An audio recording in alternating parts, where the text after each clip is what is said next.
नमस्कार दोस्तों, आप सभी का दोबारा स्वागत है मेरे चैनल शिव एस्ट्रोलॉजी में। मैं वैदिक नाड़ी एस्ट्रोलॉजर, वास्तु कंसल्टेंट आचार्य पंखुड़ी वर्मा आप सभी का स्वागत करती हूँ। आप मेरी वीडियोस को अंत तक ज़रूर देखें, क्योंकि मैं अगर आप अपनी वीडियोस में आपके दुखों के कारण बताती हूँ तो साइंटिफिक रूप से उन दुखों के निवारण भी बताती हूँ, जिससे कि आप अपनी लाइफ में छोटे छोटे चेंजेस करके अपनी लाइफ को पॉजिटिव बना सकते हैं, अपनी अप्रोच को पॉजिटिव कर सकते हैं, अपनी आउटलुक को पॉजिटिव कर सकते हैं। जितना आप श्रद्धा रखेंगे किसी चीज़ को अचीव करने के लिए, उतनी ही जल्दी वो आपको मिलेगी। बस आपको श्रद्धा रखने की आवश्यकता है। तो बात करते हैं इस वीडियो में राहु छठे स्थान में, यानी राहु जब 6th हाउस में बैठता है तो किस प्रकार का प्रभाव देता है। राहु एक ऐसा ग्रह है जिसको भोग कारक कहा गया है, यानी it is an unsatisfied planet. ठीक है, जब आप सर्दियों में अपने घर से बाहर निकलते हैं तो आपको क्या दिखता है? कोहरा ही कोहरा, बादल ही बादल। ऐसे केस में आप सही से व्हीकल नहीं चला पाते, क्योंकि you are not able to see clearly कि आपकी आगे क्या है, कौन सा व्हीकल आगे है। इसी प्रकार से राहु आपकी लाइफ में कंफ्यूजन्स क्रिएट करके रखता है, हैलुसिनेट करके रखता है आपको। राहु एक अनऑर्थोडॉक्स ग्रह है, ऐसा ग्रह है जो चाहता है कि लोग उसको देखें, इसीलिए बहुत ही आउट ऑफ बॉक्स या यूनिक काम करता है, जिससे लोग उसको अप्रिशिएट करें, या कहीं ना कहीं ऐसे यूनिक काम से उसकी इंसल्ट्स, ऐसे जातक की इंसल्ट्स भी हो सकती हैं। अब बात करें छठे स्थान की, तो कुंडली का जो छठा घर होता है, 6th हाउस जो होता है, वो प्रारब्ध का स्थान है। प्रारब्ध कर्म ऐसे कर्म होते हैं जिनसे हम भाग नहीं सकते। दीज आर इनएस्केपेबल कर्मास, आपको फेस करना ही पड़ता है। छठा घर दर्शाता है आपके ऋण को, यानी आपके लोन्स रिलेटेड इश्यूज को, डेथ्स रिलेटेड इश्यूज को, आपकी हेल्थ इश्यूज को, बीमारियों को, आपके एनिमीज को, शत्रु को। ठीक है, तो आप लोगों का ज़्यादा समय ना लेते हुए लेट्स गेट स्टार्टेड। तो दोस्तों, जिनका राहु छठे स्थान में होता है वो अगर बात करें ऋण की, लोन्स रिलेटेड मैटर्स की, तो ये बहुत ही ज़्यादा इमेच्योर्ड एंड इनएक्सपीरियंस्ड देखे गए हैं इन मामलों में। अब जैसे बोला जाता है कि उतने ही पैर पसारने चाहिए जितनी आपकी चादर है, लेकिन कई ऐसे जातक जिनका ये प्लेसमेंट है राहु का, वो हद से ज़्यादा अपने पैर पसार लेते हैं, जिसकी वजह से लोन्स रिलेटेड इश्यूज में घिर जाते हैं और परेशान रहते हैं। ऐसा नहीं है कि लोन चुकता नहीं हो सकता, लोन चुकता होगा, लेकिन कहीं ना कहीं अपनी उस अनसेटिस्फाइड भूख की वजह से, उस अनसेटिस्फैक्शन की वजह से वो लोन्स लेते रहते हैं और कहीं ना कहीं बहुत सारी परेशानियों से घिर भी जाते हैं, because they are so much immature and inexperienced in this field. Loan कब लेना चाहिए, कब आवश्यकता है आपको लोन लेने की, कितना लेना चाहिए, इन सब चीज़ों की इनकी जानकारी बहुत इनको कम होती है।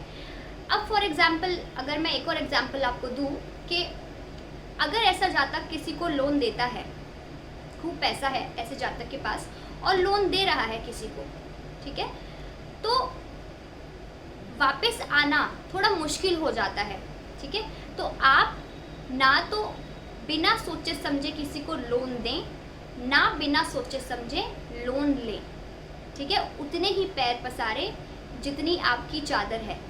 अगर आप ग्रहों के हिसाब से चलते हैं, अगर उस प्लेसमेंट के हिसाब से चलते हैं जो आपको प्लेसमेंट दर्शा रहा है, तो आप कभी अपनी लाइफ में इतनी दिक्कतें क्रिएट नहीं करेंगे। हाँ, हम अपने प्रारब्धों को खुद लिखवा कर लाते हैं, सफरिंग्स खुद की वजह से ही हमें फेस करनी पड़ती है, लेकिन इस जन्म में तो आप उन सफरिंग्स को समझ के कम कर सकते हैं ना।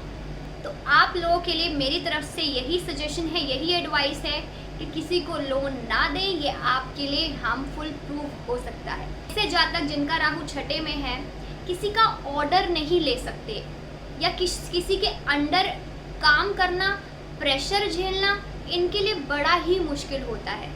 अब इस वजह से, क्योंकि ये किसी के साथ इतनी जल्दी एडजस्ट नहीं हो पाते, अगर ये सर्विस या जॉब में है तो इन बॉसेस के साथ, इनके कुलीग्स के साथ काफ़ी ज़्यादा झगड़े होते होंगे।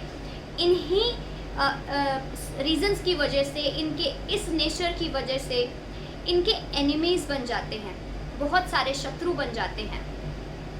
कई बार ऐसी स्टूपिड हरकतें कर देते हैं, छोटी मोटी इमेच्योर हरकत कर देते हैं, या इनके बेसलेस रीजंस की वजह से, जिनका कोई अर्थ ही नहीं दिख रहा है, इसकी वजह से भी इनके एनिमीज खूब बन सकते हैं।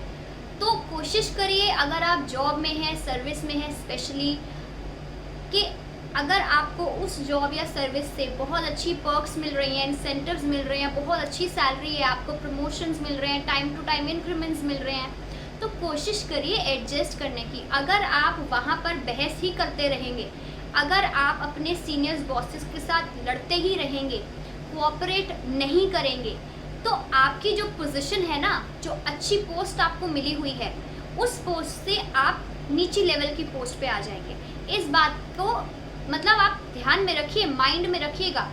अपने नेचर को थोड़ा सा एडजस्टेबल करने की कोशिश करिए। कभी कभी तो इनके साथ ऐसा होगा कि एनिमीज का, शत्रुओं का एक्सप्लोजन हो जाए इनकी लाइफ में, यानी उस एक इंसिडेंट या सिचुएशन की वजह से, जिस सिचुएशन या इंसिडेंट में आप लोग हैं, यानी ये जातक हैं, कुछ गड़बड़ है, हीटेड आर्ग्यूमेंट हो गई है, उस सिचुएशन की वजह से, सिर्फ एक सिचुएशन की वजह से दसों में इनके बहुत सारे शत्रु बन जाएं। ठीक है, तो केयरफुल रहें अपने कम्युनिकेशन में, अपने स्पीच में। ओके, इसलिए मैं बार बार दोहरा रही हूँ कि अपने इतने सारे शत्रु क्रिएट मत करो। ठीक है, अगर आपको लग रहा है कि आपके साथ गलत हो रहा है, then you can raise your voice. वो गलत नहीं होता। अपने लिए स्टैंड कर होना, अपने लिए बोलना इज नेवर रॉन्ग। लेकिन जहाँ आपको लग रहा है आपको थोड़ा सा एडजस्ट करने की आवश्यकता है, वहाँ पर अगर आप झुकेंगे तो आपकी पोस्ट तो बरकरार रहेगी, आपको और ज़्यादा सक्सेस मिलेगी अपने करियर में। इससे जातक एक प्रकार के हीलर्स होते हैं, यानी इनमें इन्नेट एबिलिटीज़ होती है, यानी पास्ट लाइफ से अपने अंदर इस प्रकार की क्वालिटीज़ लेके आते हैं कि इनके साथ रहने से, अगर ये किसी के साथ हैं, किसी सिचुएशन में पड़ गए हैं, ठीक है, तो हीलिंग का काम करते हैं। ऐसे शब्द बोल सकते हैं, ऐसा काम कर सकते हैं कि उस सिचुएशन में एक पॉजिटिव वाइब आ जाए। या दूसरे शब्दों में अगर मैं इनको एक वर्ड या एक नाम देना चाहूँ तो मैं बोलूँगी दे आर मेडिसिन मैन। ठीक है, तो इनके अंदर बहुत अच्छी कैपेबिलिटीज़ हैं टू हील अदर पीपल। अब चाहे ये एक साइकेट्रिस्ट हो, एक डॉक्टर हो, एक काउंसलर हो, या फिर एक ज्योतिषी हो, तो आप अपनी उन हीलिंग कैपेबिलिटीज़ को और ज़्यादा शार्पन करें, निखारें और लोगों की मदद करें। दूसरों से आर्ग्यूमेंट्स में पड़ने की बजाय, दूसरे लोगों को शत्रु बनाने की बजाय उनकी हेल्प करें, उनकी हीलिंग करने की कोशिश करें। ऐसे जो जातक होते हैं, काफ़ी ज़्यादा देखा गया है कि बहुत ज़्यादा ऑब्सेस्ड होते हैं। किस मामले में? अगर इनको दिख रहा है कि कुछ गलत हो रहा है किसी के साथ, तो वो उस सिचुएशन में ऑटोमेटिकली कूद जाते हैं। जैसे मैंने आपको बताया, दे आर नेचुरल हीलर्स। उस सिचुएशन को ठीक करने की कोशिश करते हैं। हाँ, एक ऑपोजिट नेचर इनका ये है कि खुद के लिए तो ये सिचुएशन उसको ऑपोजिट कर देते हैं, शत्रु बना लेते हैं, लेकिन दूसरों को प्रॉब्लम में देख के ये बहुत ही ज़्यादा पोजेसिव हो जाते हैं, ऑब्सेस हो जाते हैं। उस सिचुएशन को जब तक ये ठीक ना कर लें, इनको चैन नहीं आता। इनकी सोच इस मामले में काफ़ी ज़्यादा अनऑर्थोडॉक्स देखी गई है। इस ही वजह से, अपने इस नेचर की वजह से ये कुछ आउट ऑफ बॉक्स करने की कोशिश करते हैं, कुछ यूनिक करने की कोशिश करते हैं। इसी वजह से हो सकता है ये किसी छोटे मोटे सोशल रिफॉर्म या नॉन प्रॉफिट ऑर्गेनाइजेशन से जुड़ जाएं, या खुद की ही कोई छोटी मोटी संस्थान बना लें जो कि दुनिया की हेल्प करने वाली हो या दुनिया की सेवा करने वाली हो। अगर इनकी खुद की कोई संस्थान या सोसाइटी होती है, सोशल रिफॉर्म होती है, नॉन प्रॉफिट ऑर्गेनाइजेशन होती है, तो आप लिख के ले लीजिए कि वो जो ऑर्गेनाइजेशन होगी बिल्कुल ही यूनिक होगी। दुनिया के रूल्स एंड रेगुलेशंस जो टैबूज हैं, उन सबको छोड़ के, उन सबको परे होकर, इन सब से परे होकर वो अपनी सोसाइटी चलाते हैं। ये किसी के रूल्स एंड रेगुलेशंस को नहीं मानते, ये अपने रूल्स एंड रेगुलेशंस बनाते हैं। सही होते हैं वो रूल्स एंड रेगुलेशंस, और उन रूल्स एंड रेगुलेशंस के हिसाब से अपनी संस्थान को चलाते हैं। हो सकता है कि लोगों को इनके वो रूल्स एंड रेगुलेशंस पसंद ना आए, जिसकी वजह से इनके शत्रु भी बहुत ज़्यादा बन जाते हैं, पर अपने पूरा अपना जोर लगाते हैं जानवरों की हेल्प करने में। ठीक है, जो वृद्ध लोग हो गए या विडोज़ हो गई या जो परेशान हैं लोग, उनकी हेल्प करने में अपना पूरा 100% देते हैं। एक और इंटरेस्टिंग बात ऐसे जातकों की कि क्योंकि ये काम ऐसा करते हैं, आउट ऑफ बॉक्स काम करते हैं, जिनसे कि इनके शत्रु बहुत बनते हैं, किसी के प्रेशर में आके ज़्यादा काम नहीं कर पाते। ये भी एक कारण है कि इनके शत्रु खूब बनते हैं।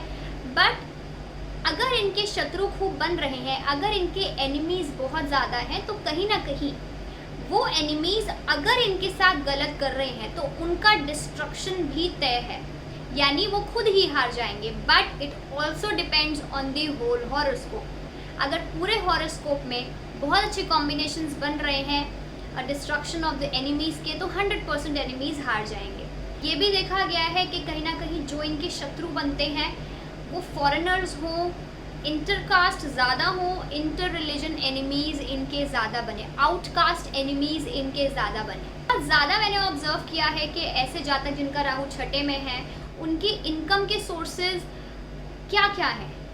ऐसे जातक हेल्थ रिलेटेड फील्ड से या मेडिकल फील्ड से काफ़ी ज़्यादा पैसा कमाते हैं, इनकम होती है।